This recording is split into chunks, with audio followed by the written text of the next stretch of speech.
আসসালামু আলাইকুম। সকালে চলে আসলাম আপনাদের সামনে আমাদের একটা গাড়ির ভিডিও নিয়ে। তো দেখুন, গাড়িটা সকাল সকাল ট্রেনিং করানোর পরে গাড়িটা ওয়াশ করানো হচ্ছে। কারণ গাড়িটা যত যত্ন নেওয়া হবে ততই ভালো থাকবে। তো এগুলো আমাদের স্টুডেন্টরাই মূলত গাড়িটা ওয়াশ করে থাকে বা গাড়িটা পরিষ্কার পরিচ্ছন্ন রাখে।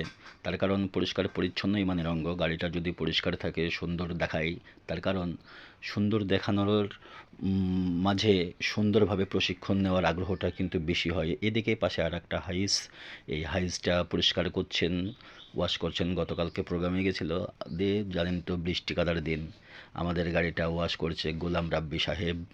এই যে গোলাম রাব্বি সাহেব কি দিচ্ছে জানি না, এটা মাটি দিচ্ছে। কেন মাটি দিচ্ছে এটা তো ওনাকে আমি জিজ্ঞাসা করলাম। উনি বললো যে আসলে গাড়িটা একটু বেশি নোংরা হয়ে আছে, তাই এটা মাটি দিয়ে পরিষ্কার করছি।